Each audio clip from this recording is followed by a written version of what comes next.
Okay, recording audio through blah blah blah. Everything fine. Hello everyone. Sorry to say hello facing backwards. Here we are again, second class. So I realized that I like to improvise the classes. I don't like to have script. I have a script, but I don't really like it. So I'll just keep them improvised because it feels more natural, which is how it should feel. Because we are learning, we are thinking in real time, and that will give a better perspective for you on how to think and all this stuff. So today I'm speaking a bit louder because everyone is awake in my flat, but there's one person working, so I shouldn't speak that loud. Try to contain myself. Also, I should vocalize more because I get excited. I talk fast and then boom, less understanding. You can activate the captions. They work pretty well, except for when I say shit, it gets like censored and stuff like this. So yeah, why don't you move, right? Why don't you move to a flat where you're alone? I'm saving, brothers and sisters. I'm saving. And also, it feels very lonely, right? What's the point of a home if you don't go home? If when you go home, there is no one. What's the point of that home? Anyway, let's start with the class, okay? Today's class is about the second most important thing in life. Let's use black again because I'm not racist. Intelligence. Okay. Intelligence. Also, I realized that a good structure for the class is to tell you why this is important, right? Like, why would you learn something if you don't know why it's important? You need motivation to learn something. So, why is intelligence useful? Well, we saw it in the previous class. If you haven't seen that class, go see that class because this class builds on top of the previous one. My contact lens is moving. Fuck. Anyway, I'll try to do the class fine. Why is intelligence right? Because we saw that, the goal in the previous chapter, we mentioned that the goal is to create an utopia, create a philosophy that can mold and can adapt to every human and help them be the best version they can be so we can get like the most perfect world we can have. Cool. And for that, we saw that it's important to understand what happiness is because it's what ultimately drives all of us to move and to do stuff. And now we saw that there are some risks, right, with just taking into account happiness, and that's why we need intelligence. One of the risks was drug addiction. There are more. So basically, this is why we need to understand what's happiness. Because what's intelligence? Because if we maximize intelligence, we lower the risk of bad decisions, and bad decisions lead us to not being happy, us, our neighbors, everyone. So let's start understanding happiness, right? Where should I start from? So I have here the definition, okay, but let's try to build it up. Okay, let's try to build it up so everyone gets an intuitive idea. And we will build it up from 4 different observations I have here. Everything is on the book, by the way. Maybe there's some details here that are not in the book, but the book has a very complete and guided way of understanding everything.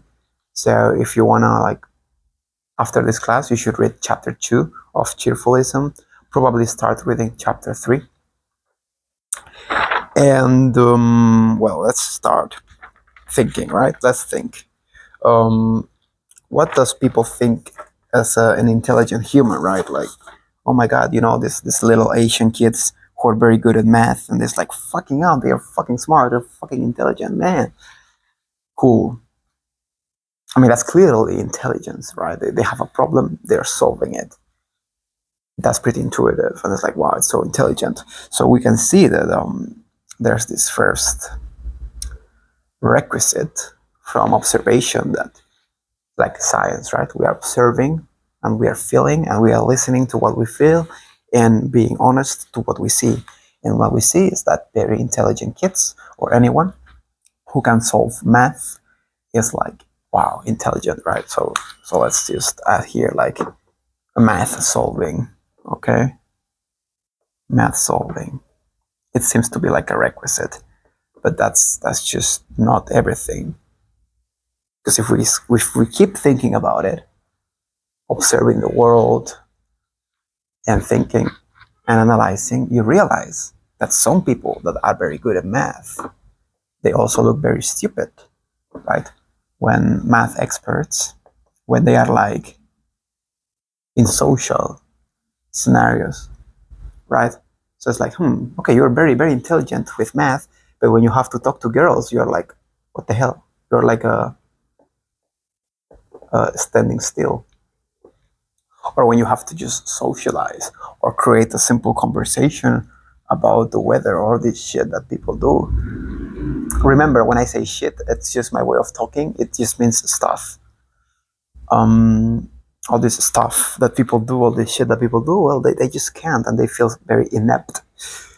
Same with all these, there's like these illnesses, right?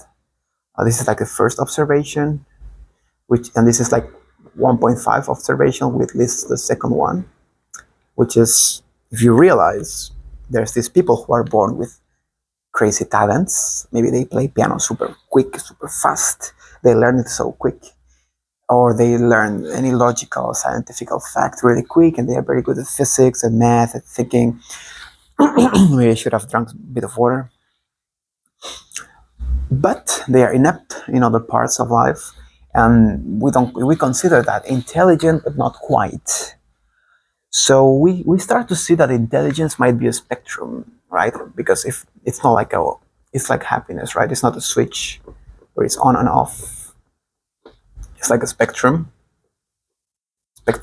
Spec. So this is like another thing we can conclude. Like it looks like, for now, by observation and thinking about life, that it's about math solving and a spectrum. And this is deduced from the fact that there's people who are really crazy intelligent, but they are very stupid in other parts of life. Like this I don't know what's the accurate term, scientific term, but I'm gonna say retarded. You know, these retarded geniuses who can solve, like, maybe you get the integral of x squared plus the logarithm of pi to the power of y plus 77 squared divided by e to the power of logarithm, or Neperiano, I don't know in English, Neperian logarithm of, or natural logarithm, I think they call it natural logarithm, of x to the cube plus 1 over x. Maybe they can solve this in equal 7. Maybe they can solve this in seconds, but then they are like, you know, and they're like, I don't know how to talk to people. But they are really intelligent. In fact, they are intelligent for one thing, but not intelligent for the other thing. So we can see that it can't be like on off. And if it's on off, it depends on the problem you're solving. If you have the problem of cooperating with others, of transmitting information, there's people who struggle with that. But if you have the problem of solving this crazy mathematical equation, which it can be useful, maybe it's useful to launch a fucking rocket and get to the fucking moon and then get gold. And with the gold, you can make whatever useful shit you want to do with the gold. So I'll remember these videos. I think I'm not going to repeat it over and over again, but these videos are not censored. So if you reach them, you're pretty lucky. Like, YouTube is not going to recommend it because of the way I talk, even if it's an honest talk, even if it's something that actually clearly shows no intention of harming others. YouTube is like, oh, you said shit. Oh, you said retarded. Oh, censored. Things like this, you know, but who cares, really? I've explained my strategy for people to watch these videos in the previous video. I don't think I have to explain it again over and over again. So let's continue with intelligence. So that's the thing, right? I didn't want to fully delete this. Just wanted to delete the rocket. Anyway. So we see that it's like some math, but what solving, right? Solving. It's a spectrum. Sometimes you solve one thing successfully and the other thing not successfully. What are these things, right? Well, from common life, we usually call them problems, right? So it's like problem solving. So it's problem solving, and it's the spectrum. What else? What else can we keep? Do we can start crafting a definition if we want, but it will be like an incomplete one probably. Let's just, you see, we would be analyzing life, seeing the facts, creating a definition, then analyzing more facts, adapting the definition as we go. So let's create. That's what thinking is all about, and science actually. Let's take a bit of sip. I'll let you think about everything I've said.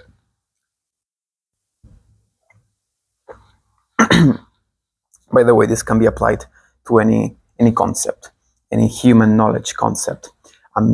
Yesterday, well, it was not yesterday, but in the last class, I used it for intelligence. Now I'm using it for happiness. Sorry, now I'm using it for intelligence. But you can also use it for whatever, quantum physics, anything more abstract or more artistic, to understand the art in the Roman Empire or the poetry of this poet. Everything can be understood like this, right? You see, you analyze, you feel, you describe your feelings, you put everything together, how things relate to each other, and you start crafting your definition, and you adapt the definition as per how the things you discover or create. Nice. Let's see. So intelligence seems to be like, it's like problem solving. Okay. Problem solving, and it's a spectrum. So, wow, powerful motorbike. I don't know if the mic has catch that. Anyway, so it's a spectrum, problem solving. So it's something you have to do. So we can say it's an ability, the ability of problem solving, and you can be more intelligent or less intelligent. That's why it's a spectrum. And also you can be more intelligent in one thing and less intelligent in other things. Cool. So that's intelligence for now. Let's keep thinking about other observations, right?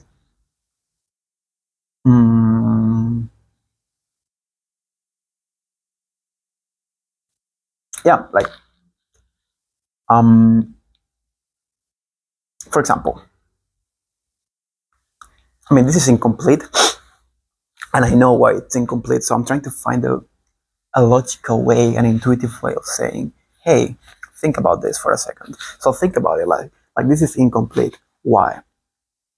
Because you have maybe instead of ability, I should say now, as a partial definition, the capability. Okay? Capacidad in Spanish. But you know, capability doesn't mean it's something it's being used, right? Like, this is not the intuitive thing of the most natural way of realizing this, but think about it.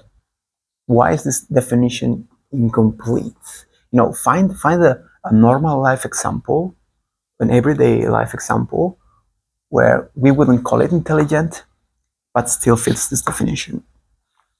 I'll let you some time to think about it. I'm gonna drink some water.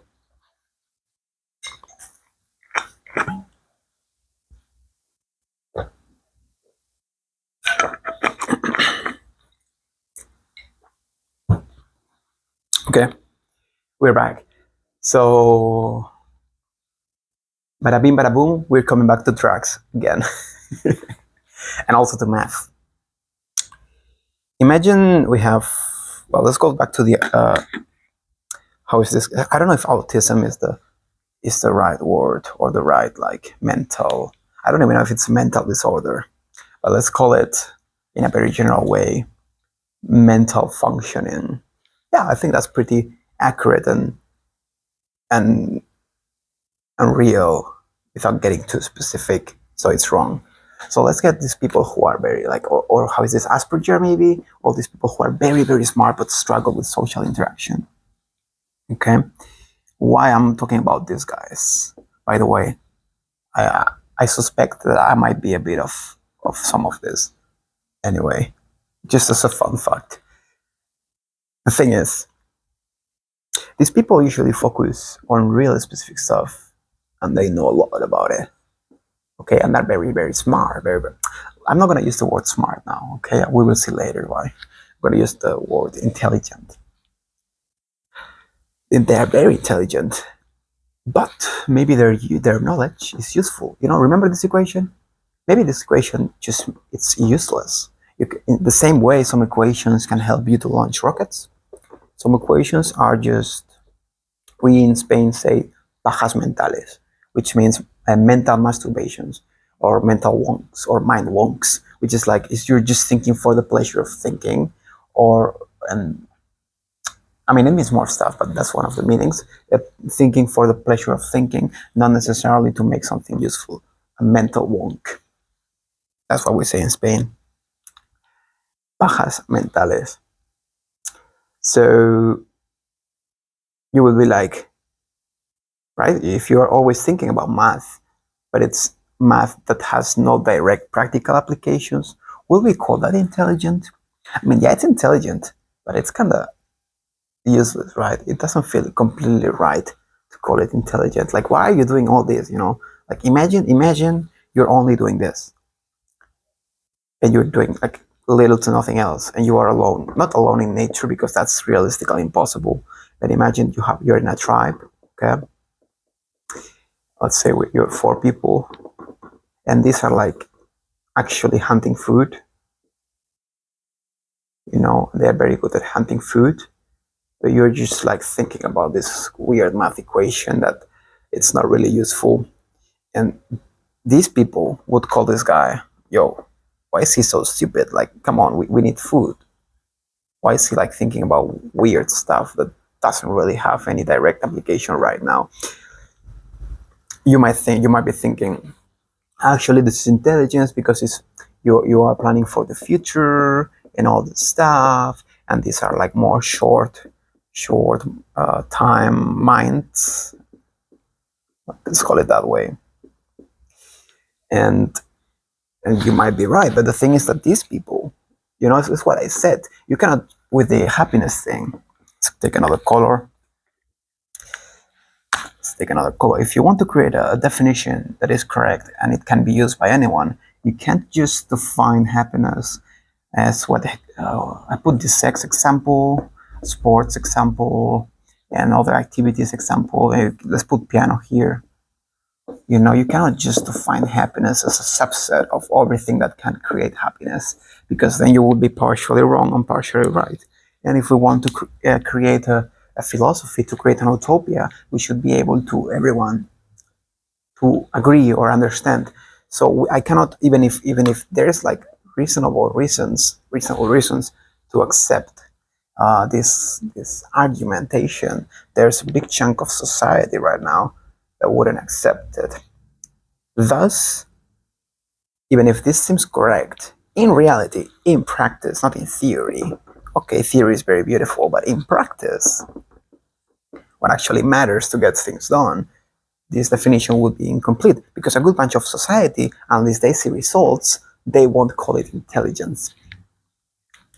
So it's a bit of a weird thing to do, because we are actually guiding ourselves by our intuition, by our previous knowledge, but we are destructing it at the same time. Well, that's actually what makes you closer to finding deeper truths, right? Is this? It might feel very uncomfortable for a lot of people, because it's actually destroying yourself and creating yourself at the same time, but it actually works. If you don't believe it, just give it a try for a few times and you will realize that it works. So we are saying that, we're just imagine intelligence is, the right way to approach this is, imagine intelligence is nothing, right? It's something you don't know anything about. You're just imagining, seeing, observing. Yes, you're influenced by previous biases and all stuff, but we are breaking them right now. Okay, we're breaking them. We are playing around with them in search for better truths that can allow us to coordinate better.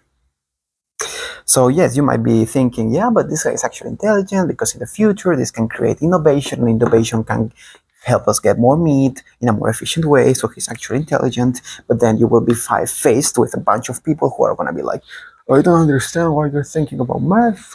So you're actually pretty stupid, man. Look at me. I got a lot of deer and now we can eat. And they are completely right. You are a loser. Look, I can hunt 20 deers. How much deer can you hunt? One? And solve this math equation? Useless. Stupid. They will call you. And it happens. And they are right. That's the thing that you have to get used to, right? The it depends, right? Some people hate it, but it's just reality. I know some people might be thinking like, this guy is crazy. Well, it's not. I adapt to reality as it comes, and you gotta be intelligent for that, and that's what creates the best results. So it depends. It depends. Okay. I think I have this somewhere here. Yeah, look, it depends. So yeah, reality is that some people hate it, right? Like, there's some people nowadays that they say, "Oh, everything depends. You never know what is true, what is fake, what is a fake news, what is not a fake news." Some people criticize how is this postmodernism or something like this they call it. Like, oh, everything depends. There's no clear moral compass, stuff like this. And well, it's true. It depends.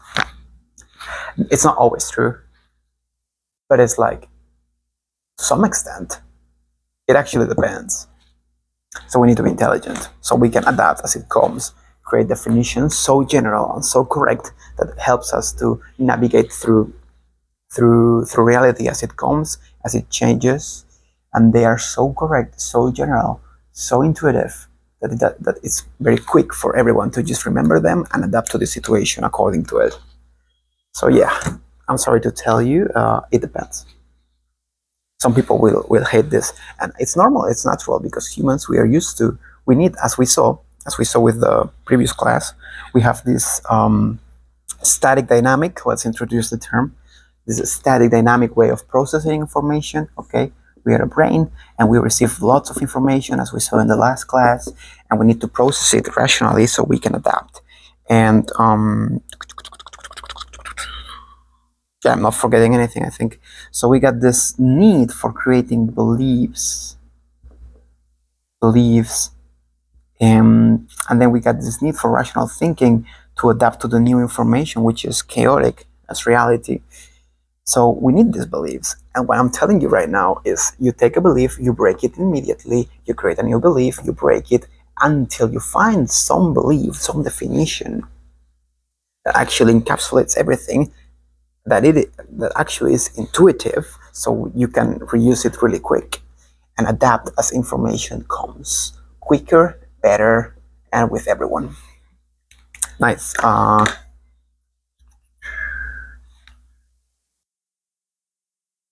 So yeah, it might feel uncomfortable, but you'll get used to it. I'll teach you how to do this in better ways, or how to train your mind to be this way in the next class.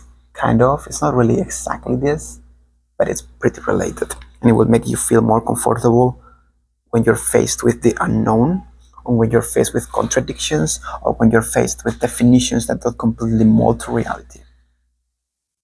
Because here you might be thinking, oh, okay, let's say you're this guy who argues in a very logical way that, yeah, productivity, more food in the future with rockets. And then you see these guys who are like, man, we don't need rockets right now. We actually need more food because winter is coming, and we need skills. We need very intelligent people in the activity of hunting. So what the fuck are you doing? And then boom, we create, what do we create here? It's a pretty common thing.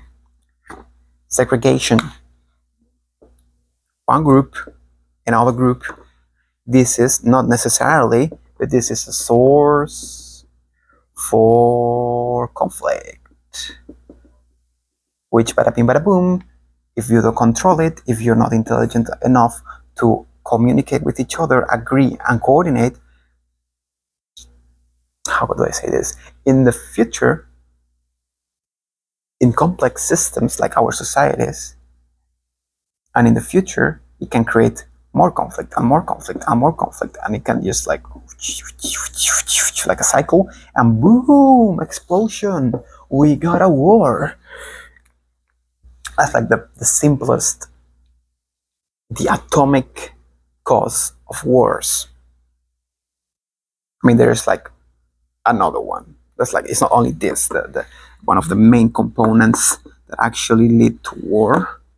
It's one of the main components, right? The inability to adapt quickly to other people's thinking and coordinate with them successfully, which requires intelligence.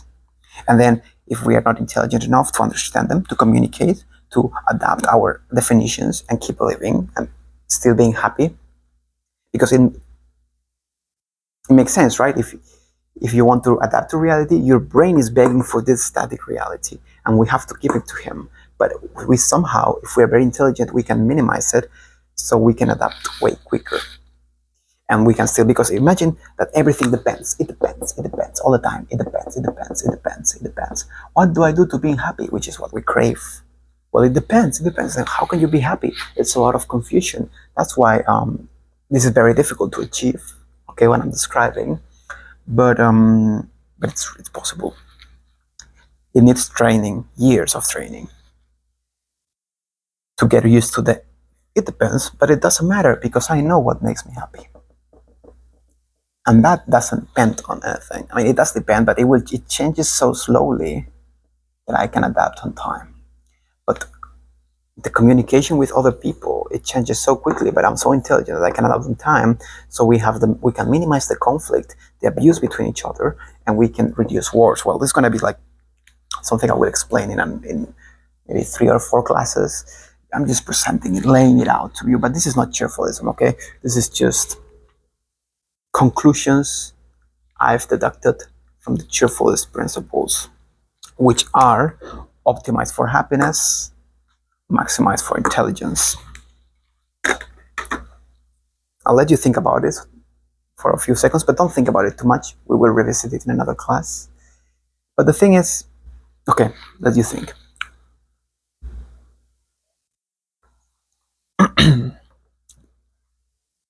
By the way, you can see this is my rabbit and the carrot. Fashion. I'm a fashion victim. Yo, my fucking nose is so itchy. It's like I did coke. I mean, I've never done cocaine, but I think it feels like this. What the hell? Is there anything I'm allergic to around here? Oh, this is turned off. No, I didn't eat anything. Coffee? No, this coffee is not. I don't know, but it's just so itchy. There must be. Oh, maybe it's the dust. Maybe I have to clean my room. I'm a bit allergic to dust. Anyway, I'll let you think enough. Let's keep going. So we saw that the inability to be super intelligent, so to adapt as the information as it comes, can improve the coordination with others, which can reduce wars. But that's a thing that it doesn't really relate to this. It was supposed to be in another class. But it's useful information. This is, by the way, one of the reasons why cheerfulism can create utopias. So now, and we ended up here because we saw that we created 2 groups by trying to find a definition. This happens for every concept. Let's go to more known or very popular knowledge like socialism. What is socialism? What is libertarianism? What is capitalism? What is communism? All these like politically charged things of today. People try to define them. They do their observations. They do their statistics. The GDP of this country fell because it's too communist or because it's too libertarian. And people find contradictions and people find stuff. And no one is really right because it depends. But then they already created a segregation, and then you get like fights between each other. And if you keep doing this cycle of aggressive coordination, call it that way, you can end up in a war, in conflict, in people feeling stressed, in people killing each other because of their political views. This has been recorded. Unfortunately, it has been recorded after a recent big event happened related to this. So yeah, we need to be intelligent so we can guide ourselves less by beliefs, less by labels, and more by thinking and actually reacting to reality as it is. Because that's how, it's pretty obvious why we should do this, right? If there is a lion, if there is a lion here, there is a lion, but we act like there is no lion. or the lion eats us. This is reality. You cannot change it. This is reality. But here, if there is a lion, and we know there is a lion, we can run. We can scream for help. We can better adapt to reality. Whatever that reality is, a lion or a socio-economical dilemma, like, okay, what's the best political system we can have in this country? What's the best economical system we can have in this country? Everything comes down to this, right? Asking that properly. And the answer will always be, it depends, if we get picky. Anyway, let's give you more time. So while I delete this, that's what I said, right? We saw that we are reaching some reality where both parties are right to some extent, to some under their own context. This guy thinks he's right because, yeah, rockets efficiency more, and these guys think they are right, and they are right because winter is coming and there's like stuff. And maybe not, this not always happens, but maybe there's some middle ground where both can coordinate better without creating segregation and without creating conflict. But we were actually defining intelligence, right? And we saw that it's not only problem solving, it's not only a spectrum, it's not only a capability, but it must be an ability. I think it's the same meaning, but it's not only like the potential of action, it has to be the action carried out successfully. So would we say, like, okay, you claim to have a lot of knowledge about math and you can solve a lot of math problems, but if I put you a math problem that is actually solving a real life scenario and you cannot solve it and do useful stuff with this, some people will call you stupid. And you are stupid to some extent. Remember, you're never like or on off, stupid, not stupid, intelligent, not intelligent. It's a spectrum. And you can always mention the levels on a spectrum in two different ways, right? Because we have like, this is a two-dimensional object, right? It can only go to one direction or to the other direction. Two-dimensional. English play with the words, huh? So if let's say you're here, this is like the more intelligent and this is the less intelligent, and you're here. Well, we can describe you, because this is like a point of reference, right? We can have this classic math formula thing, chart. We can say, hey, you are from the point of less intelligence to the point of more intelligence. You are this far away from this point. Or you can also say you are actually this far away from this point, and you will be describing the same point, because we have a two-dimensional nature we are describing of a spectrum. So we can always say like, oh, you are very intelligent because you are very close to being to maximum intelligence. Or we can also say you are very little stupid because you are very far from the point of greater stupidity. Or less intelligence. You can say it however you want, and you will be describing it correctly. You can make it feel more aggressive, more like an attack. You call him the negative thing. You want to make it sound more intelligent, more respectful. You call him the positive thing. Because it depends, kind of. So yeah, like so the what was the adjective? So we there's a lot of words to describe lack of intelligence. I'm gonna try to be consistent with the ones I use. So this, I'm gonna call it intelligence, and this, I'm gonna call it, what was the word I used in the book? I think it's stupid. I'm gonna call it stupidity. Okay, yes, I'm gonna call it stupidity. True, it was stupid. So there's another dimension, but we will discuss it later. Okay, I'll discuss it now. No, I'll discuss it later, so it's better understood with more concepts. So we saw that intelligence is not only problem solving, spectrum, and an ability, but we also have to be able to carry it out. And you might be thinking, correctly, indeed, bro, it's in the first word, solving. You can't just have the theoretical thing. You have to solve whatever you want. in the context of your problem. I mean, if your problem was to solve this equation, fine. But if your problem, as some people view it, is to solve this equation and use it for something useful, well, you're a dumbass for those people. So we must have a solution, but the solution is always depending on the context, on the problem. So we can see that intelligence is not really a general objective thing. I think it's running out of battery. Yeah, it's running out of battery. So how can we define intelligence, right? We cannot define it as part of one problem. We realize that if we define it as one specific problem, we would be wrong, because some people would be thinking you're right, some people would be thinking you're wrong. Let's try to create a general and useful definition for everyone to understand and to coordinate. So it's the ability, I don't know if there's like a nuance there, let's call it the ability to solve a problem, and you can be more or less intelligent, and you have to actually doing something useful with that problem. Let's see if I'm missing any little thing, but I think I've said everything. And this is why, by the way, this is like why, because it's problem dependent.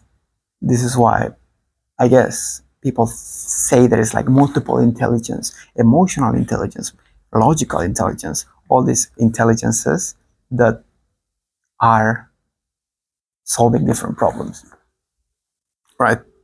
But how? Okay, I'll try to define this later. So we said also like, okay, but there's people who have really mental disabilities, who are very smart for one thing, very intelligent for one thing, very not intelligent for other thing, blah blah blah.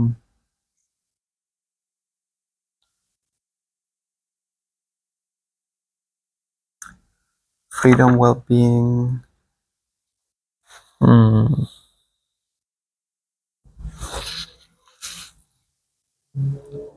What did I mean with this? There's like 2 more points here. How can I connect this to everything? Okay, disconnect. Yeah, sure.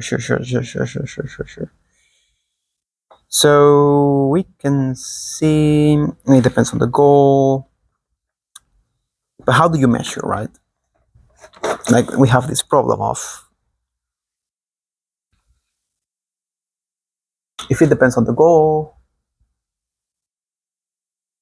and you use goal agnostic, and how can we measure intelligence? It depends, because I mean global intelligence I think is very hard to measure. I don't know if we will be able to measure it soon, but goal specific intelligence you can measure it because it's goal specific and you can create a set of tests that are pretty well done for that goal. So IQ test, all this stuff.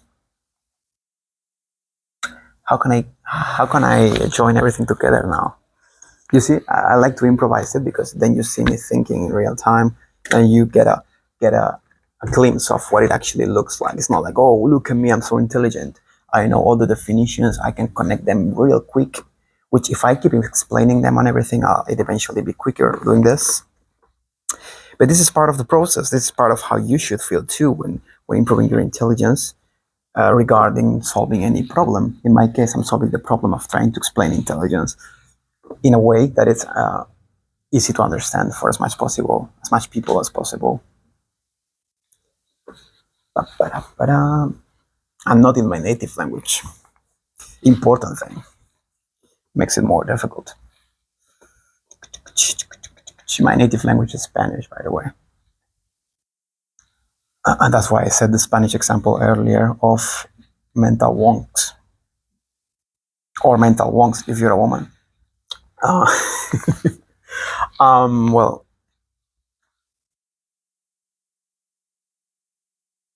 how do we measure intelligence, right? We know that it's a problem solving, spectrum, ability, carry out. And I think that's like everything, right? In the definition, I think I have the complete definition right now.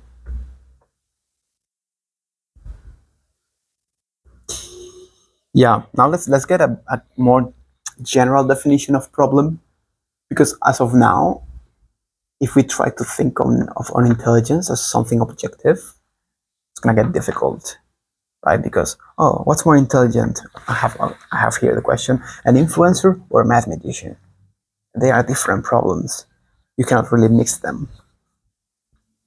But you might be thinking, how much time does it take to be an influencer? How much time does it take to be a mathematician? How much effort? How complex are the activities that influencers need to complete to be an influencer? How complex the mathematicians are? How frequent is for an influencer to appear? How frequent is for a mathematician to appear? That might signal how rare it is. And if it's rarer, it might be because it's more difficult, because it requires more energy. Stuff like this.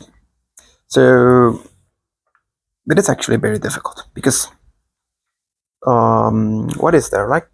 There's so much requisites, so much stuff, and at the end of the day,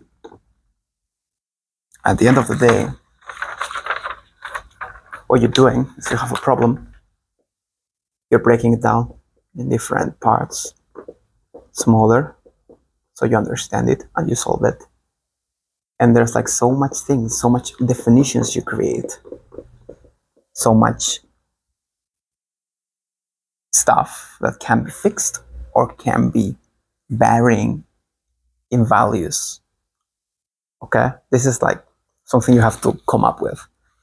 So much variables, like in a mathematical function. This is not really an intuitive step, but if you are a mathematician or a computer scientist, it kind of makes sense, right? To treat words and concepts, definitions as variables, like f of x, function of x, x squared. We know, if you've done high school math, that x can be any number. So it can be 0, 1, 2, 3, or we can just set it to something, x equals 3. So 3 squared, 9. Right? 9, yeah, it's 9. So, whoa, I don't want you to move. So we can see that we can treat the problems of defining stuff and understanding concepts also the same way we treat math. So we will call every definition that we use to build up other concepts, we'll call them variables, because they actually can be anything, because it depends, but you have to fix them. So at some point you have to fix them to be able to communicate, to coordinate, to reach something useful. So we got variables, right? So problem solving is the ability to fix variables in order to carry out an outcome. And to unfix them if the outcome is not correct. And okay, yeah, and here's how I introduce the fixed variable resolution technique. So we saw, right, that our brain fixes information so he can rationally process in a more dynamic way other parts of reality, and then later the information that was fixed might become unfixed and become dynamic again. So that's what I call the fixed variable resolution technique. Because, well, that's how we do it. That's how we work. We fix definitions, we try to get a goal, try to achieve it, doesn't work, we unfix the definitions, we unfix the variables, we make it dynamic, we use our chemicals in the brain to make our neurons have a different shape, connections, whatever, and we create a different concept, and we evolve, we adapt. So that's what solving a problem means.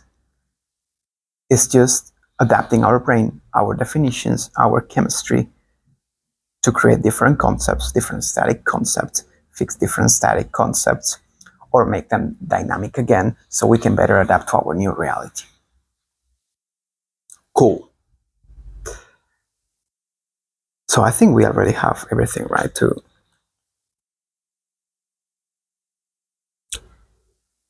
to realize the definition of intelligence. Hmm. Yeah.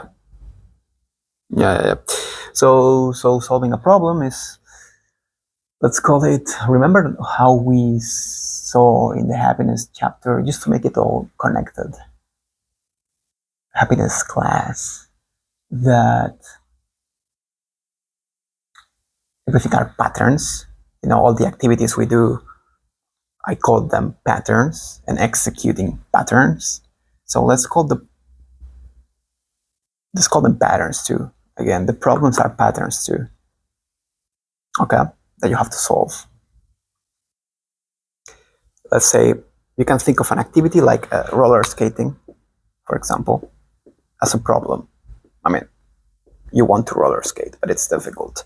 So you have to teach your body how to do it, fix some variables, understand how let's say gravity works. It's pretty intuitive, but understand how balance works, so you don't fall, and train your body for doing that. So it's a problem. Even if it's an activity, it's a problem you have to solve. So maybe you can say it the other way around too. So it's more intuitive. The activities are problems, and the problems are activities, and everything is we can generalize this with the name pattern. It's something we do, but because we move, it requires energy. That's why it makes you tired, right? Usually the things that require energy, they make you tired. Thinking, roller skating, whatever. So solving problems, executing patterns, analyzing, recreating them, repeating them, requires energy. Okay, this is just an important fact, okay, that we will analyze later. Because if we want to maximize our intelligence, we have to take this into account later. Anyway, yeah, let's call it pattern. I hope it was clear, right? Why is it called pattern, or why I call it pattern? So we can have a framework of definitions that works for happiness and for intelligence, okay? Which is ultimately what humans are made for, to solve problems, to explore, because it ultimately gives us happiness. And notice, explore is just getting exposed to more information, which is just at the end of the day a problem you have to solve, to understand, and maybe do something useful with it.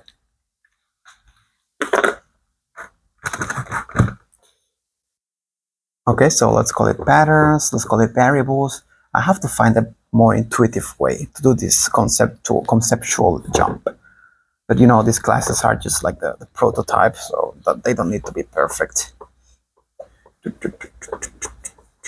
Oh, fuck. They dry up so quickly. Like my ex. No, joking. Okay, so we saw, let's just get the definition. I don't think there's any other thing, or at least I couldn't think of it, any other thing that it would actually need to be called intelligent, but it doesn't fit the criteria.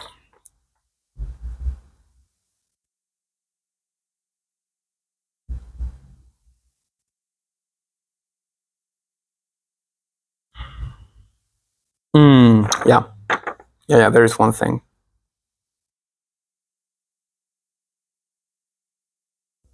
Cool.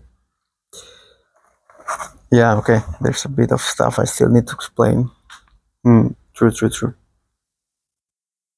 Anyway, the definition would be the ability, okay, the ability to handle patterns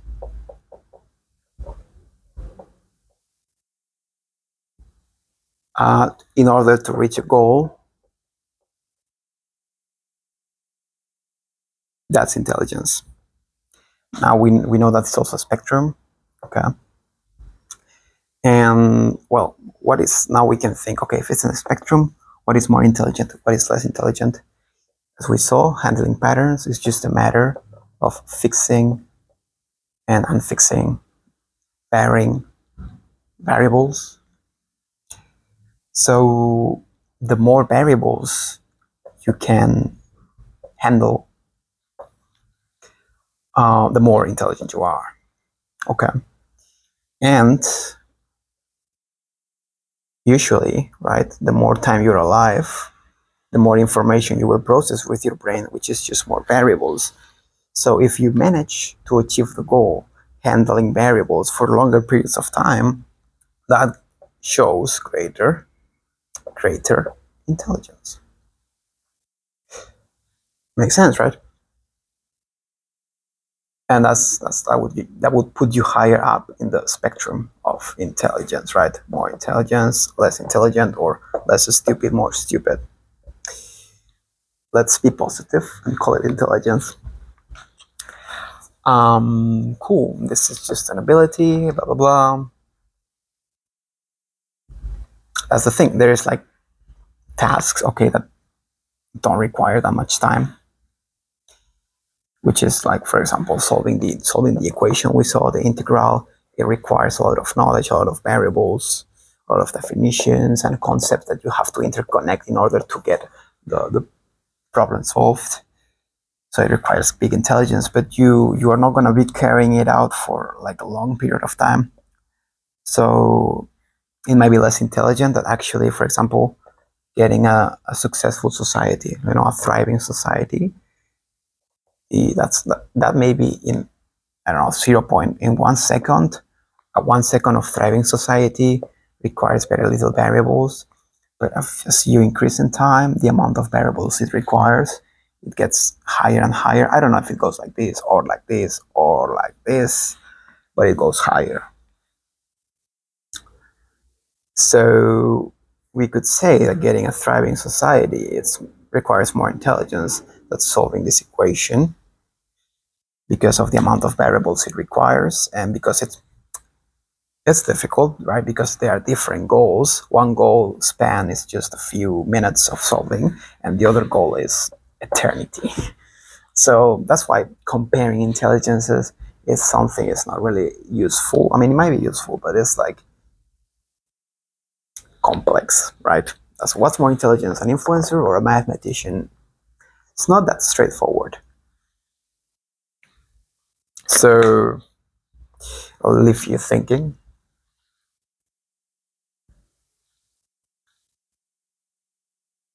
No more coffee for me.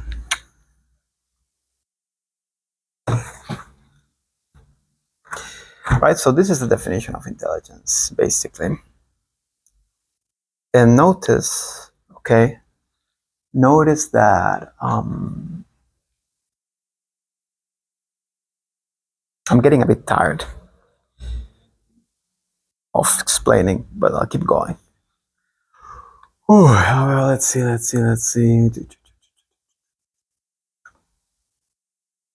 think I'm gonna say the drugs example and the religion example. And what else?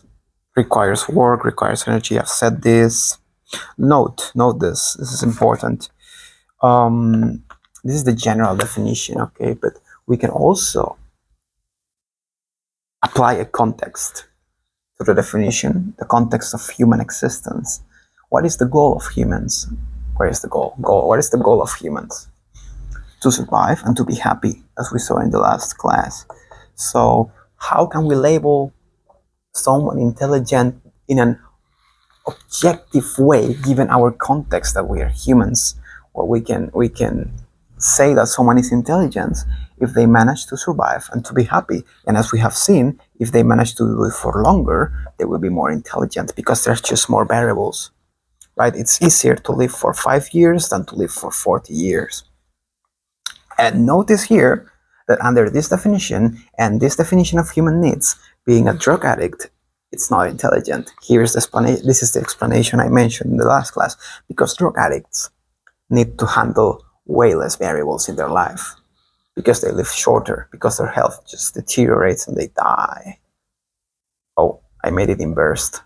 Okay, in burst school. Okay, and they die.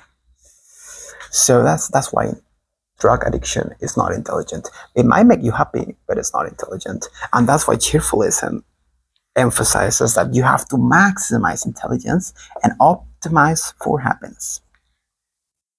All right. And the why it's not maximized for happiness, I'll explain it in another chapter, another class. So yeah, that's why I added this second tool into the philosophy, so people don't fall into drug addiction. And well, the goal is to make a utopia. So if we all get drug addicted, we all die soon, and everything just boom, boom, boom, destruction, destruction, and species individuals count number equal 0. Oh shit, I'm actually tired. I'll make another coffee. Let's do a little break and take another coffee. So, okay, this is why I add intelligence, okay, in the philosophy. And this is what intelligence is. And well, this is the drug addict explanation of why being a drug addict is not intelligent, defined in an objective way, with objective definitions and stuff like this. Yeah, it can make you happy, but it's not intelligent and it will kill you, and it's not the best thing for society as a whole. If we want to keep thriving, it's not the best thing for your children, it's not the best thing for your neighbors. So yeah, if you wanna destroy your society, give it drugs. Give it drugs. Give them too much drugs, because drugs per se are not really bad, right? There's always like a non that damageful amount. You know, you can drink a beer or drink a cocktail every weekend, and yes, your health will be deteriorated, but not as much, right? If you drink a cocktail every weekend, but every weekend you get more intelligent because you learn more about your culture, your science, you learn more about your neighbor, and then you coordinate and you talk and everything. Yes, the cocktail is a negative. It's a negative sum, but this is a positive. So if the negative is this big and the positive is this big, if you add them up, the result is like negative, positive, this minus this, somewhere around this. So it's still a net sum, it's net positive. So really, drugs is a complex topic because, you know, it's not black. Again, it depends. It's not black or white. It's not like, oh yeah, drugs are bad or drugs are bad or not bad. It's a spectrum. It's a spectrum that depends on the other activities you do in life. Okay, but there are some drugs that are very easy to mess up, you know, like cocaine is very addictive. That's what people say and stuff like this. Haven't tried it, so I don't know. So it's very easy that you take cocaine a bite of and you mess up everything pretty quick. So you have to be more careful with certain drugs, less careful with other drugs, but you have to be careful all the time. You have to be intelligent. You have to process the information, adapt to reality as it comes. You want to drink this weekend? Well, think about it. Maybe the next day you actually want to study a bit, and you shouldn't, because then it will deteriorate your knowledge, it will deteriorate your capability of adapting to reality. It's a complex question. Reality is complex, so whoever tries to simplify it and holds the meaning of simplification as this is the always thing that is always true, well, he's doomed to be wrong. Oh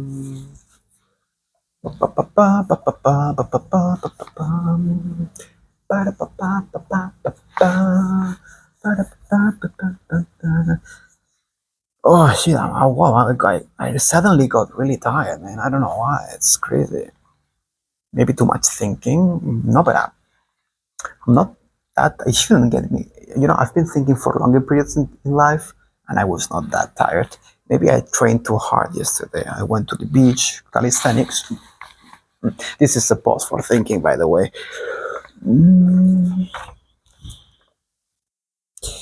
Yeah. Yes, I'll get this here. All the contradiction.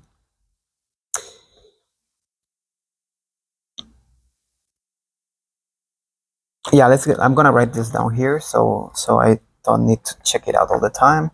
So I'm gonna talk about the relation between freedom, happiness, and intelligence. We're gonna use drug addiction and religion for this. It's very useful. What else? What else? What else? We're gonna go talk about depression, okay, and how this contradicts our, as the common knowledge of today's science. We could conclude that depressed people are not intelligent with this definition because they are failing the goal of being happy, and they are not intelligent enough to solve the problem because they are depressed and blah blah blah. So this is like, oh, but this feels wrong, right? But why? Like, is it actually wrong? We'll answer this question. And we also have to do the analogy of how intelligence and strength, like physical strength, let's understand for now intelligence as mental strength and then physical strength. And we were going to see the analogies between physical workout and mind workout, okay? And we're going to tie everything to point to the next class, which is going to be the engineer's way of thinking, which is a very, very efficient way of being intelligent. And we're going to also discuss the definition of belief. That's also an interesting thing to think about. I'm not going to be giving intuitive steps as I've been trying to do to reach all these definitions and conclusions, because I've already shown in class number 1 how to do intuitive steps to reach to happiness definition. I've tried to create now, maybe less successfully, intuitive steps and observations. Remember the blue thing at the beginning of the class here, to reach out to a definition of intelligence that is actually general and can be used by anyone to successfully coordinate. So yeah, I think it's pretty clear kind of right now what you should do in order to reach conclusions for this thing, for this thing, for this thing, and for this thing. Anyway, we're going to be revisiting this method, the general method, and how to improve it in the next class. That's what the next class is about. And that's where I'm going to end up the video. I'm going to say a phrase. I'm going to go for a coffee. And I'll give you time to think. Maybe think about this. It's the easiest problem. This is the hardest thing to answer. I think this might be the easiest thing to answer. I don't know. Try to define belief on your own based on all these problem variables and things. And that's it. Well, I'm making my coffee. So let's state this, right? There is a phrase, there is an old saying that I created in 2022 or maybe 2023. I don't know, man. Very old, very old. That says, do I have anything to look old? I do have.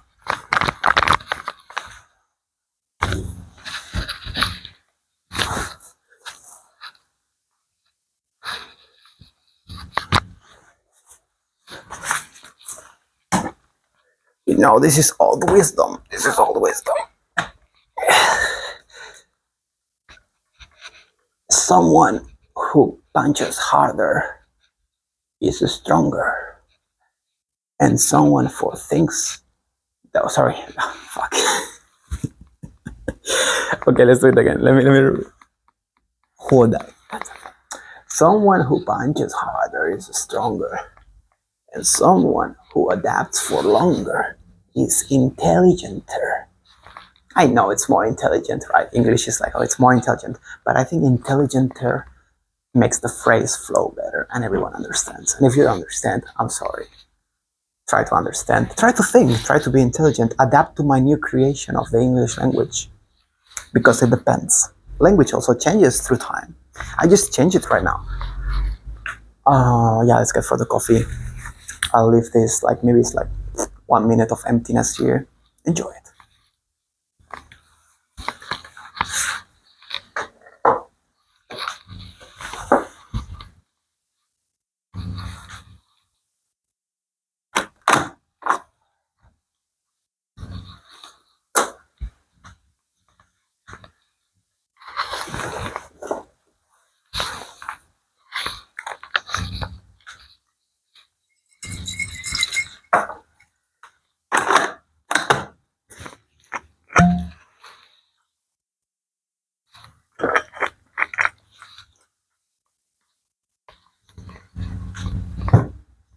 Forgot the cup.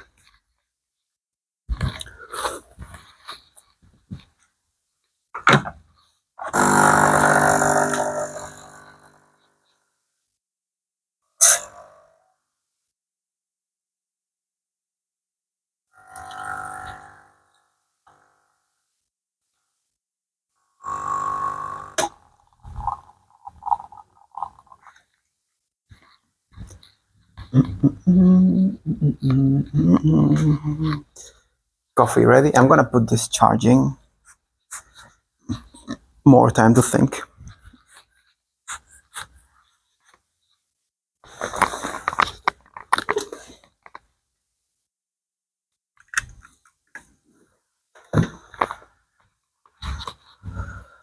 Oh, all right, we're back. Oh, this was good. I knew the rest because it was a lot of thinking. Now I feel more energized. Energized. Okay, maybe it's the right pronunciation. Maybe. All right. Well, remember the old man's phrase. That's the relation between strength and intelligence. They actually behave with really similar principles. If you want to improve your, okay, I'm going to start with this, not with this. If you want to improve your strength, you have to train, right? If you know how to train, you already know. If you don't know, I'm going to explain now the principles: progressive overload, resting, and good nutrition, good habits. You drink water, you don't eat too much fat, you don't eat too much calories. In general, it's more like calories. This is like the general things. If you want to be a professional athlete, okay, you need to get more specific. But for someone normal, for the average, it's completely fine with these principles. And well, muscle breaks. Oh, I'm not like, you cannot see my biceps with this outfit, but that's fine. Don't want you to get distracted. The thing is, you break the muscle, you eat. You have to eat protein also, so it can rebuild, and it rebuilds bigger, because we are biological machines made to be adapted. So if our body expects heavy heavy loads in our biceps, they will increase them. But you need energy to do that, because, well, physics works that way.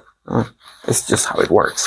So you break it, you give it energy and the proper materials like protein, and it builds. And once it's built and rested, you break it again with another train, and you lift like more kilograms. It breaks again, you get bigger, you get stronger. That's like progressive overload. You have to rest, you have to fuel your body, and over time you improve. Notice that this is not only about strength, so there's also about flexibility. When you train flexibility really seriously, you also get this muscle pain because it breaks, and then it's like, oh shit.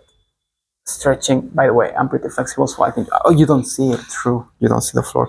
Anyway, if you stretch, look, I can do this, I can do this, I can do this, but whatever. But you can train it too. So the thing is, what matters is that we are biological machines that adapt. And this is true for our muscles, and it's true for our mind. But with the mind, it's harder to realize because you don't see it. You can see my biceps really well, but you cannot see my intelligence if I'm walking down the street, or my stupidity.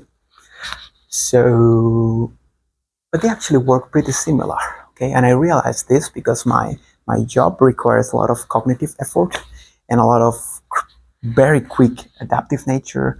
I'm a cybersecurity expert for cryptocurrencies, and what that means in plain English, is there is a code, a programming code. I read it and I try to find errors. But the thing is, this code can represent a lot of things. It can represent a bank. It can represent a currency. It can represent a lending, borrowing protocol. It can represent the voting system with different voting rules. So I have to be so quick. I only have like maybe 3 weeks to understand each system, which they're completely different. They share some common knowledge, the way they are represented in code, but they are different mechanics, different systems. And if I want to break them, I have to be intelligent and adapt really quick and understand them really quick. That's why I'm pretty good at, well, understanding things and breaking definitions, and being comfortable with the unknown, because actually my job requires that. To be honest, I don't know if I'm working at this because, my nature is this, and I found something that is good with my nature and I got the job, or I got the job and because I got the job, I got better at it. I think it's both. But that's the thing, like, oh, okay, I got lost. What was I saying? Strength and intelligence. So they work very similar. When you train your mind to be more intelligent, to be more quick in the defining concepts, solving problems thing, the static dynamic dilemma, the fixed variable resolution technique to resolve problems, well, you get tired. So you cannot just, think very hard for 7 days and then you're super smart. No, your brain needs to rest. And if you don't believe me, try to think very hard for lots of hours, then you won't be even able to talk. It's the same way. If you lift too much heavy weights for lots of hours, then you'll take like this fucking pen and it'll be like, I cannot lift it. Same goes with the mind. So it needs training. Okay, this is like you have to approach the improvement of your intelligence like you approach the improvement of your muscles. That's the main conclusion I want to give now. With you have to rest in between exercises, in between. What are the exercises of the mind? Well, just think, just choose a concept, observe reality, and try to put things together in a way that makes sense. That creates energy. That's why I was getting tired, and you will feel it. You will see. So just pick things that you like, that you are interested in, and try to understand them. And now we're very lucky because we have a lot of access to information.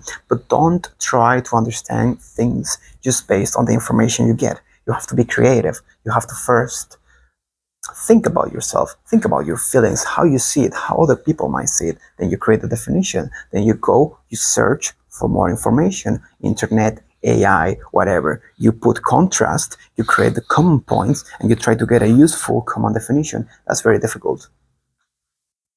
And it consumes a lot of energy. And you will fail and you will succeed, and it will make you tired, less tired, more motivated, less motivated. So it's like training. It's basically like training. Oh shit, I couldn't lift much. I'm not motivated. I'm not training today. I'm tired. Same with intelligence. I'm not thinking too much today. I'm tired. But nowadays societies, I'll talk more about this in other classes, but the problem of the modern world is that we are not used to train our intelligence. And I do think that all our problems, all the wars, all the conflicts are because we are not used to train our dynamic part of the intelligence. We are too used to memorization, simple deductions, and stuff like this, but reality is complex. And we are not adapting as successfully as we could because we are not being as dynamic as we could be, as our brain is made to be. And we can train future generations and current generations to be better at it. And that's how we create an utopia.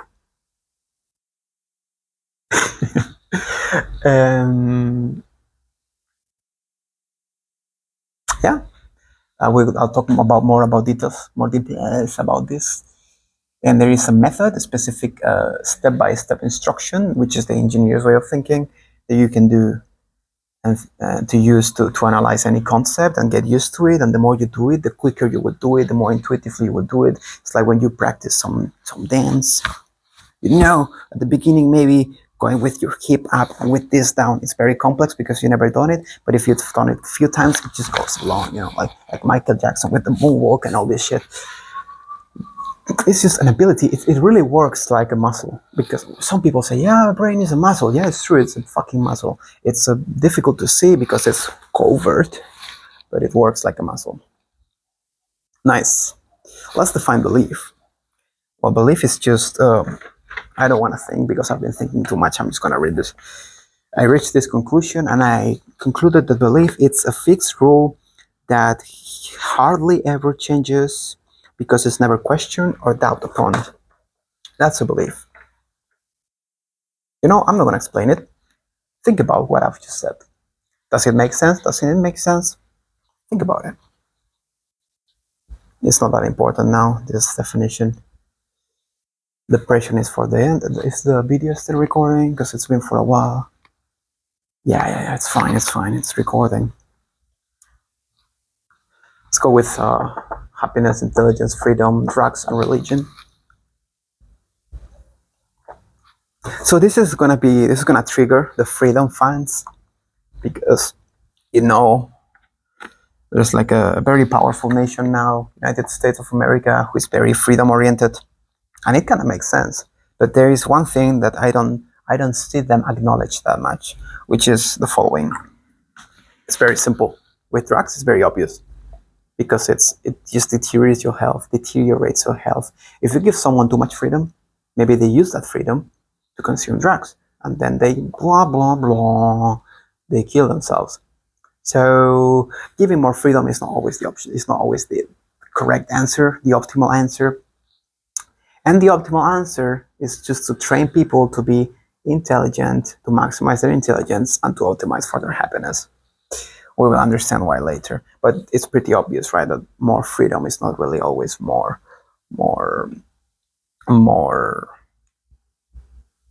good. Let's understand why in a deeper level, because if you have more freedom, you have more access to information, and that's more variables.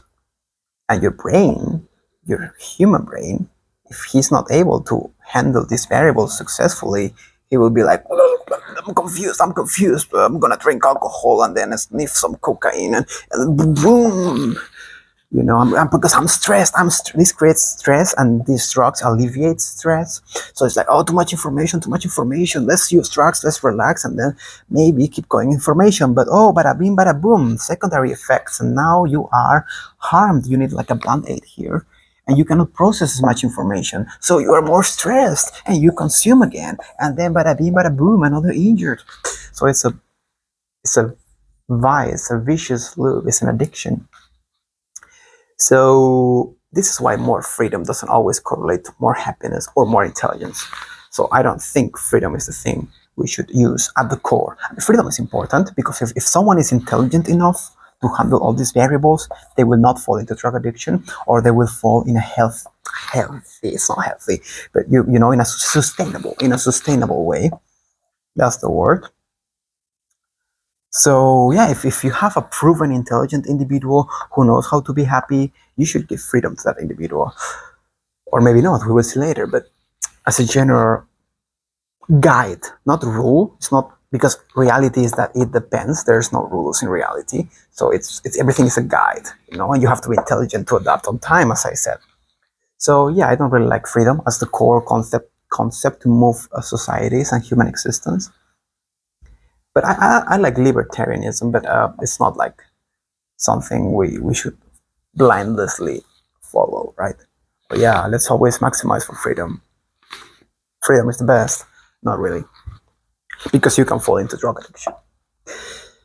It might be very good. Freedom might be very good, might have very good consequences, but you have to know how to handle all the information that you open to your brain when you get freedom. And now let's look at the opposite angle with religions. Because religions are beliefs, and beliefs are kind of the opposite of freedom, because they dictate what you have to do, what you don't have to do. So you have less options to do stuff. So, but someone can be very intelligent and be religious. Because as we saw, intelligence is not a matter of what problem you're solving. Let's say, because religious people are solving very specific problems, okay? Because we humans we are made to understand reality, and religions solve basically three main problems. One is the problem of belonging to a community. It gives you a community to belong. It gives you things to do, to coordinate. Like every Sunday we go to church, or we pray towards the Mecca, and we are brothers and we help each other. So it gives you a community. It coordinates the community. It also gives you meaning. Okay, it gives you the meaning of, oh, I am this. I am supposed to do this, and I'm not supposed to do this because of this, and this. So it gives you meaning, a reason to be alive, to share, to enjoy with your neighbors. That's what religions are for. And also it gives you strength, right? It gives you some rules to follow. It creates community and all this stuff. These are like the main problems religions try to solve, and solve more successfully or less successfully. It's a spectrum. Okay, it's a spectrum. So that's the thing. But they are beliefs, right? They constrain you. What do you do on Sunday if you are super religious and you are like Christian? I think it's Christians. Yeah. I don't know. I know there's like a lot of branches, like Christian, Orthodox, Catholic. I don't know. I don't know about religions. I just know what they are used for. I don't know the details of each religion. But imagine every Sunday you have to go to church. Well, that's a restriction. That's a restriction. And maybe that Sunday, if you didn't go to church and you went to the park, to whatever, go for a walk, maybe you would have met the love of your life because the actual love of your life was in the park. So somehow this restriction, maybe it makes you less happy. And if you went to church maybe makes you happy. But bro, finding the love of your life because you went for a walk in the park instead of, this is like a very simple example of how restrictions can affect your life. Or maybe let's say you pray to God and everything, but you don't want to wait till marriage. You like sex a lot, and maybe you would have had a happier life, not waiting for marriage, keep being religious in some aspects. So beliefs create limitations that for some people might not be the best, the optimal way. But for others, it might be perfect because you don't really care that much about sex, because it's very beautiful. You think it's very beautiful to wait for marriage and wait for someone special and to feel the love and to feel all this stuff. I'm using these more Catholic things because that's what I'm more close to, but you can adapt this reasoning and create these scenarios for any religion you believe in. So you can see that the beliefs are a balancing machine, let's call it that way, right? You balance your freedom, you restrict your freedom, and because you're restricting your freedom, you are denying the access to some information, to some variables to your brain that maybe, and just maybe, they would have made you happier, like walking in the park and finding the love of your life. But this is just a maybe. In the same way, it's just a maybe that if someone is given more freedom, they will fall into drug addiction. It's not always true. It might happen. This the same way goes with religion.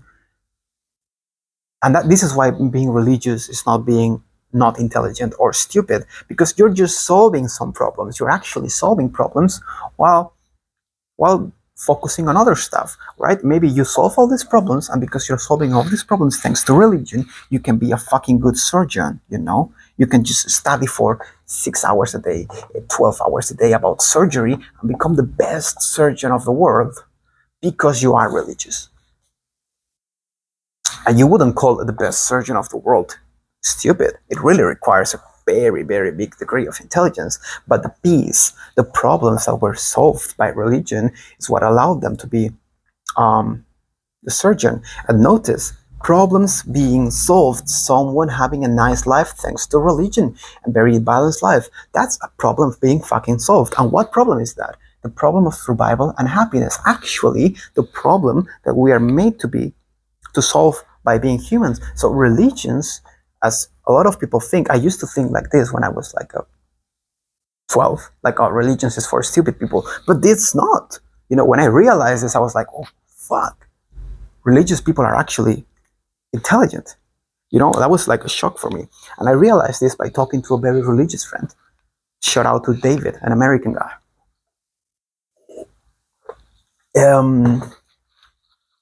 That's why you have to explore, talk to people different to you, and just keep meeting people, keep exploring, keep getting information, see what you feel, see what the other feels, try to get common ground, understand. And I would have been blinded to my definition of intelligence if I never talked to David, if I never accessed that other information source, if you want to be general. So that's the thing, like, this is why being religious doesn't make you stupid, because you're actually solving problems. And it depends on you. It depends. What makes you happy, right? What makes you happy? Sex makes you happy. Maybe being super religious in some religions is not the best thing you can do because you actually like sex, or because whatever you like. Let's go with Muslim people. Maybe you actually like ham, but they cannot eat ham because I think it's because pigs are a very dirty animal or something like this. I'm not sure. I have a Muslim friend. He was explaining me yesterday, literally yesterday, because I think he said like, yeah, pig is a very dirty animal that eats everything and it's dirty, so we just don't eat it as a healthy habit. But imagine you like it, right? Because humans can like it. And maybe because you're Muslim, maybe Muslim or Islam, I think it's called Islam religion gives a lot of good to your life. You have your brothers, you meet each other, it's balanced to your life, you pray and you feel relaxed. But you like ham. But that's like a bad. But you actually like it. So, this would be another example in another religion. So everything is a spectrum, right? How much religious you have to be? Well, it depends on what you actually like, on how you have to coordinate with your neighbors to keep being in the community. Life is very complex. We can't just say this religion is good, this religion is bad. No, it really depends. It depends. Or like freedom is good, freedom is bad. It depends. Okay, and the best thing we can do, so we can always choose the best optimal thing to act upon, is optimize our happiness, know what makes us happy, and maximize our intelligence. And that's what cheerfulism is for. So we see that being religious is not being stupid. We see that being more free doesn't mean being more intelligent or being more successful, because it all depends on intelligence, and it all depends on what makes you happy, and it all depends on what problems you're facing. I think it kind of makes sense. I think I explained it. Am I missing something? Am I missing something? I think I'm not missing anything. Yeah, so what makes you intelligent? What is intelligence? What makes you intelligent? The ability to solve problems, to reach a goal.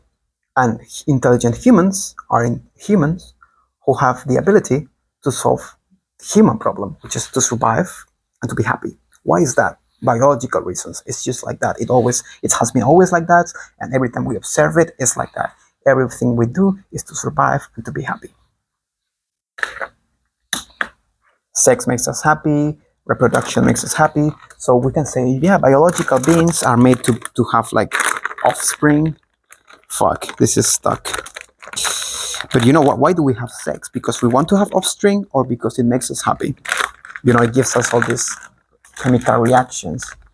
So I guess everything, even sex, is ultimately because it makes us happy. And I'm not being very happy trying to get this, because I'm not successfully solving the problem. Me cago en su puta madre. That means I shit in their fucking mother. We have a lot of insults in Spanish. Ah, fuck, come on. There's gotta be a way. Got it.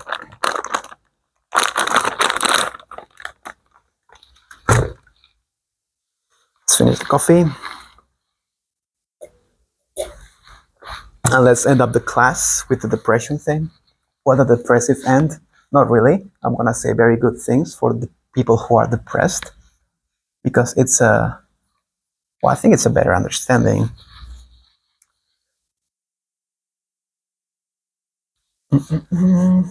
So ultimately, what makes you intelligent is the ability. What I said in the old man's wisdom, which is the ability to adapt for longer. It doesn't matter if you manage that by being religious, by not being religious, by solving one problem, by not solving other problem. What is your lifestyle? What is whatever, whoever you are. It doesn't matter. It's based on human nature, not on cultural bias or religious bias or belief bias. It's all based on human principles, biological principles. That's why I think cheerfulism is applicable to everywhere in the world, and why we can use it to coordinate the whole fucking world better and create an utopia. Or at least the best utopia we can have. Okay, we already defined happiness, so I'm going to delete this. Fuck happiness, intelligence. All right. And this is what cheerfulism is, right? Is understanding happiness this way, understanding intelligence this way, and then training for your intelligence, which I'm going to explain later. Cheerfulism is maximizing for intelligence, optimize for happiness. Because you have to optimize, right? You cannot just maximize happiness all the time. It's too complex to actually realistically achieve that. Depression, right? We said that depression, people depressed are not intelligent, and that's true according to my definition. Not because it's objectively true, but according to the definition we have so far, depressed people are not intelligent. This sounds horrible, right? This sounds like, come on, guy. How can you say that to a depressed? It's like, come on, man. Why? Man, this guy is in trouble. Why are you calling him not intelligent or stupid? Well, they are. But this sounds good if you are in the context of nowadays knowledge, okay? But if you create a different context where you don't treat intelligence as something ethereal, but you treat intelligence, intel, as something as physical strength, okay? It doesn't sound as good. Yes, I'm depressed. I'm not intelligent at this moment for this problem. Maybe you are depressed, but you're very good at solving problems. Like intelligence is really, as we saw, problem dependent. So let's draw the parallelisms to understand why being depressed is actually being not intelligent for a while, at least for the happiness problem, okay? And also for the survival problem. If you are too depressed, you can eventually suicide. So it's actually the human problem. Being depressed, it's literally not being able to solve the problem, the human problem of survival and then happiness. To a greater degree, to a smaller degree, again, spectrum thing. But yeah. But if you look at the science, at the observations, depression is caused by a lot of things. Not only negative thinking, negative thoughts, and all this stuff. It's like habits, your habits. Okay, but depression is also okay. There are different ways to fall into depression. Oh fuck, shit. Okay, and I'm depressed because I colored this. Oh shit. Oh, this is gonna be very good for the example. I'm so sad, man. I'm such a loser. I painted this. I always mess up. Negative thinking. It's not really true because I just created a philosophy and I'm successful in life. But it doesn't really matter. Maybe I just focus on the bad things. There is a lot of external factors that can lead you to a depression. Okay. And yeah. So it really habits and external influence can lead you to a depression. And if you're in a depression for too long, okay, the same way if you train for too long and you rest, I'm not always thinking about bad things, it's like, oh, now I thought about something bad, but maybe this afternoon I go climbing with my friend and I'm happy because of that. So my brain relaxes a bit from the negative thought, but later tomorrow, because of bad habits, external influence, someone mistreating me, whatever, I fall again into the sadness. And my body is getting used to it, to the frequent sadness. The same way the body gets used to the frequent training and increases your muscle mass. If you get exposed to frequent sadness or bad feelings, bad thoughts, bad external influences, your body gets used to being sad. And it's not really visible the same way the biceps is. But if you start all the time being sad, your brain will get used to create a chemical configuration that makes you feel sad by default. The same way that by default you're strong if you train a lot, and if you stop training for a long time and you don't do strength, you'll get weak by default. So if you are used to this, maybe because of your negative thoughts or because your environment is very bad and you have an abusive family, whatever thing your problem is, your body can get used to a certain chemical configuration in your brain. So depression is not just external factors, but also a chemical configuration. Okay, so it's not always like your fault or your environment's fault. It's just that your body, for reasons, can be a lot of reasons, got used to this chemical configuration. And the good thing about it is that the same way you can train and get stronger, you can get more intelligent, you can make some efforts because it requires energy. It's not an easy thing to get out of depression. It's a really serious problem, okay? But because it's very hard because it requires energy, the same way it requires energy for change your muscles, it requires energy to change your intelligence, to change your context, to move, to make effort, okay? It's an effort.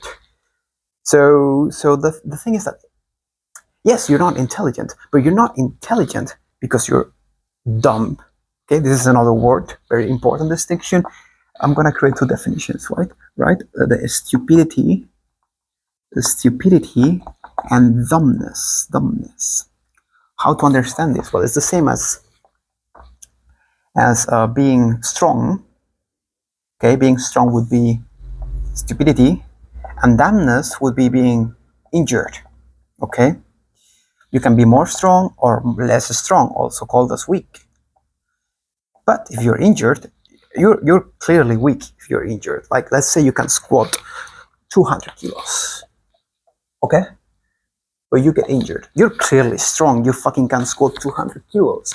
So you're very strong. But if you get injured, you're not strong anymore. You're weak because you're injured. You cannot squat 200 kilos. Maybe you cannot even squat 0 kilograms. You are weak. You're actually weak. Saying you're not weak when you're injured is just a false statement.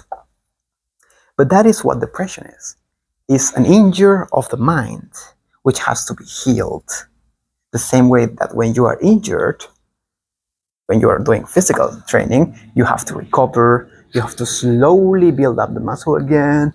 Maybe you don't do a squat today, but you bend a little bit, you get your physiotherapist do some massage, and eventually you recover and you're back in the good thing, in the strong thing.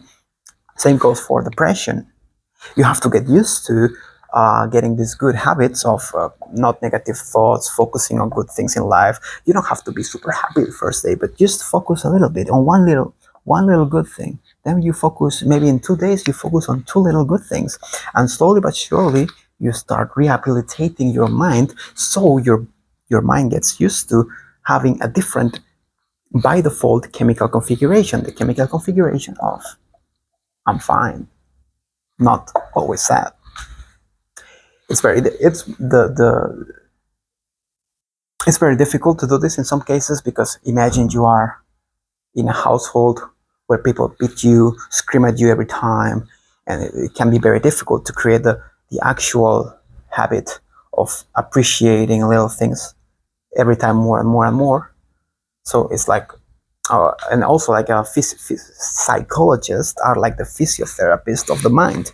You know, the ones who massage your mind so the muscle can recover. In this case, so the chemical configuration can go back to a normal state instead of to a depressive state.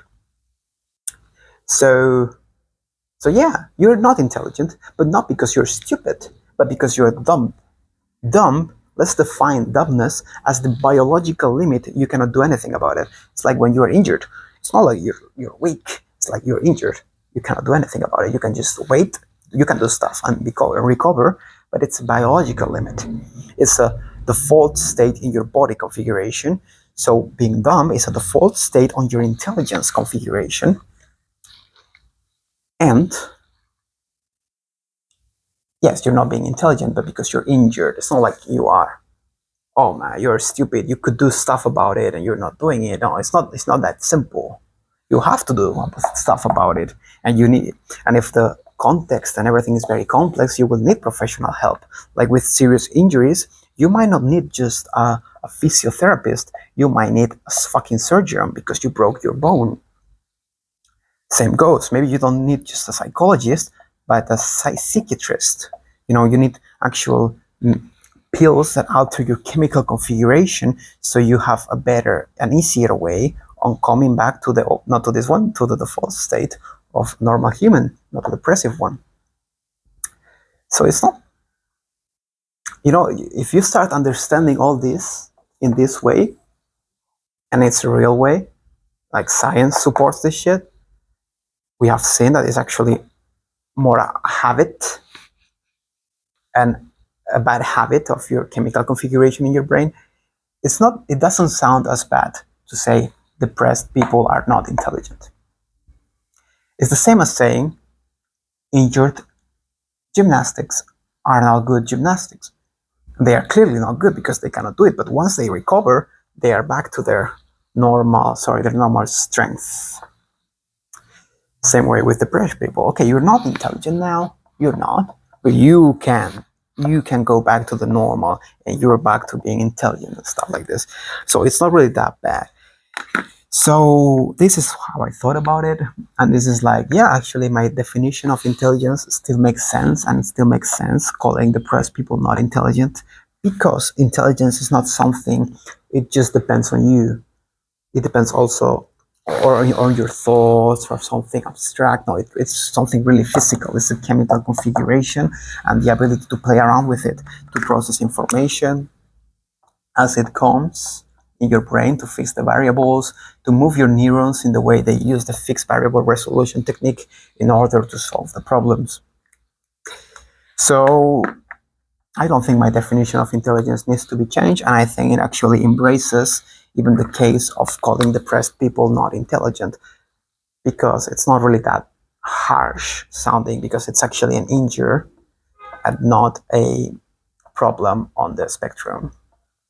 But once this is fixed, it's a biological limitation, something you're not guilty of.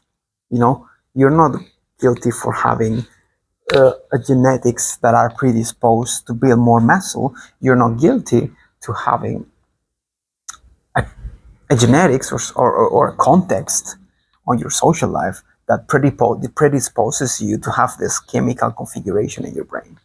So it's not a thing that, it's more dependent on out of your control factors than in your control factors, kind of. Okay, I think I'm getting myself. I think I'm explaining it correctly, but I'm not using the most accurate wording. But I think you get it, right? You're just injured, and you need to recover. It's not like you're stupid forever. That's the thing. That's how my definition of intelligence understands depression, and that's how an observed reality and this is what I got. Like, I got a feeling. The first time I thought about it was like, wait, how am I gonna call depressed people stupid, right? Oh, that's the thing. Sorry, that's the thing. You're not stupid. You're dumb, which is different. Dumb is a biological limit out of your control. Stupid is the ability to improve it or decrease it. Okay, that's how you make sense of it with my definitions and my framework. You're not stupid when you're depressed. You're not lacking intelligence. You're just limited. It's a biological limit. The same way not everyone can lift 200 kilos, not lift, but squat 200 kilos, because there's like DNA factors on it and environmental factors. So it's a limit rather than an spectrum. Oh, okay. I think I have a visualization to understand it better. Let's give it a try. How is the video going? Okay, still recording. And with this, I will finish the class. Okay. So it's like okay, we got the, let's get it green. We got the axis we saw yesterday. Okay, it's not really visible. You got the spectrum. Okay, but this spectrum, let's say these are numbers, right? These are the numbers on the line. This is 0, 1, 2, 3, 4, -1, -2, -3. And different people, because of different DNA factors, context in their lives, they will have greater spectrum, shorter spectrum of being intelligent, stupid, or intelligent, less intelligent. So if you're dumb, maybe your range is not from -3 to +3, but from +5, but from -3 to +3. Okay, when you get injured by depression, your range of intelligence decreases, maybe to +4. It really depends. The same way that if you are talking, instead of intelligence, we're talking about physical strength. You got physical strength minus, physical strength plus. Maybe your normal range is from -3 to +5, and you can bench 200 kilograms here. Bench is like, but you get injured in your chest, and then you go back to 2, which is maybe 20 kilograms, whatever. Like, that's the thing, that this is dumbness or weakness. Weakness is the limit. Strength is the how up and down are in your own personal, specific to your DNA and to your context situation. Intelligence and stupidity is the how up or how down you are, and dumb is how much you're constrained by something which is kind of agnostic to you, like your DNA or your context. So depression is not really you by your own actions, not always being down, but more like a constraint thing, and then you have to. But when you heal, the set increases. Okay, so this is how I think of depression and why it does not really contradict or the definition of intelligence I created about problem solving and the definition of human problem, the main human problem, which is the problem of survival and happiness. Because and this is how I make sense of it. So my intuition of, man, you're calling depressive people stupid, but they are not. It's something. It's difficult. It's not like it's like calling fat people weak. Yeah, like how would be like it's like calling. Yeah, this is another interesting point of view, right? Like fat people. There is fat people that know, right? That know how they know the principles of exercising, but they don't choose to do this. It's not like they don't choose, but also their body is used to such a routine that is actually configured, not an option anymore, to remain like this. Instead of, even if they have the knowledge, right? It's the same with depression. You are depressed, you're configured to be sad, and even if you know what things make you happy, things that will make you happy, it's very difficult because it's a problem of configuration rather than willpower. It becomes like a constraint issue.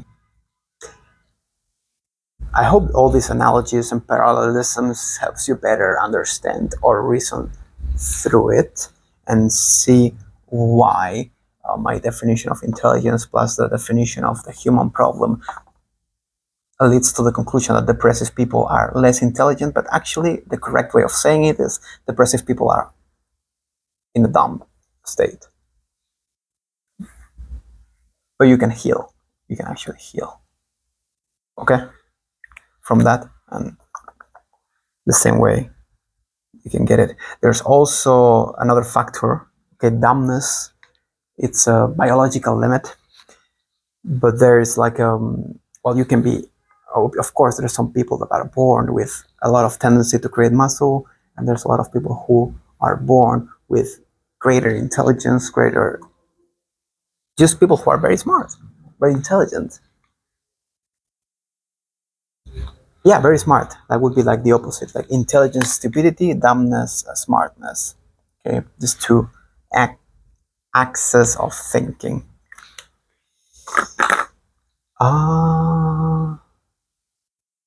I feel like I'm missing something, but I just don't remember. So, okay, I'm not gonna define. We already defined intelligence, thought about it for a while. We already saw how it relates to happiness and to other factors like freedom, relationships, beliefs. And with all this knowledge, you can now start analyzing your life and try to optimize for your happiness and try to get habits to maximize your intelligence. And in the next class, I'm going to explain the protocol you can follow to maximize your happiness in any case, with any problem, with any kind of knowledge. And that's the engineer's way of thinking. That's chapter 3 of my book. If you want to go read it now, we can go read it now. And that's it. Maybe I should put like some homework, between classes, like think about this. But I'll do it. I'll start doing that next class. Yeah. Man, I really have the feeling that I'm forgetting something. And it's related to the explanation on depression, intelligence. And I think it was not the clearest way to draw the line, the difference between why is it different? Why am I defining different? Intelligence and stupidity and dumbness and smartness. Because, yeah, look at this. Like, I've defined dumbness, okay, or weakness in the physical realm. and smartness, like this predisposition out of your control, this biological limit. But because it is a limit. Oh, I think this is the confusing part that I didn't clarify. Because there is a limit. Limits are static, right? They are like some value, like in 3, here's the limit. But this is reality. It depends. Limits can move, right? What marks your limits in physical training, your limits in intelligence? Well, we know that it's pretty much DNA. Somehow, we don't know how, but we know it's in DNA. The limits can move because of this, but they also can move because of the external influence you get, right? So in reality, okay, reality is not that you are either intelligent or stupid and then you are dumb or smart. This is just 4 adjectives or labels we need to make sense of life to navigate through it. But in reality, there is not such a thing as this. Everything is just the same, ever evolving and changing nature. It feels uncomfortable for the brain at the beginning, but when you start using this as a guide, not as a truth, because truth maybe doesn't exist, but you get used to it. You get used to it, and you adapt to life better, and you can live happier after that. This is getting very close to metaphysics, right? What is reality? What is truth? What should we do? Well, that would be another class, okay? But for now, this is it. If you get a bit confused with what's the actual exact distinction between the definition of intelligence and stupidity and dumbness and smart, it's dynamic, like existence, right? It's not a static limit, it's a dynamic limit. But then if it's a dynamic limit, what about the movement up and down in the spectrum? That can also be considered as a limit. Yes, it can also be considered as a limit. That you can move yourself. But you can say, yeah, but the context is something you can change, so this is not really a static limit, and it's not a biological limit, but a context-dependent limit.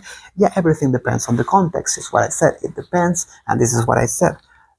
Everything is a guide. You shouldn't use labels as truth, but as a guide to see your reality, react to it, and try to be happy with the people around you, so it can last forever. Welcome to It Depends. Oh, no one is gonna like this statement. No one, because it's like a bit of anti our nature. The more intelligent you are, the less you care about it.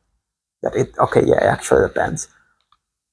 But we need to establish definitions and move around our feelings and perceptions and observations. That's what I said in the first class. Humans are doomed to be right and wrong at the same time.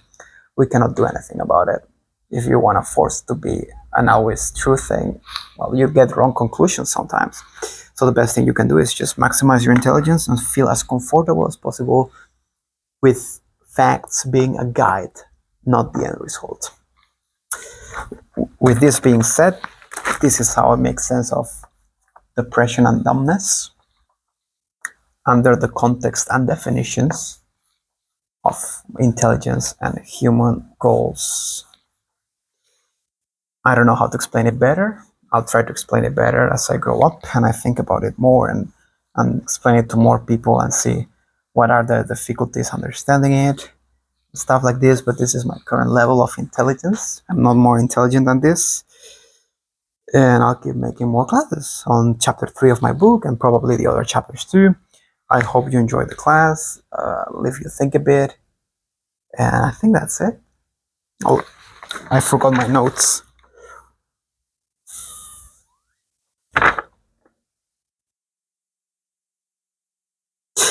Yeah, there's one thing I missed, but I will just... Yeah, it's pretty much related to the engineer's way of thinking. I'm gonna write it down, so I know I forgot to mention it here. So this thing, I didn't mention it. So I'll mention it in the next class. Oh shit. Fuck again. Process information, blah, blah, blah, blah. Yeah, it's kind of everything has been explained. Yeah, this is the second class. Hope you enjoyed. Hope it made you think. Now it's time to think about it, and well, I'll go to the next graph.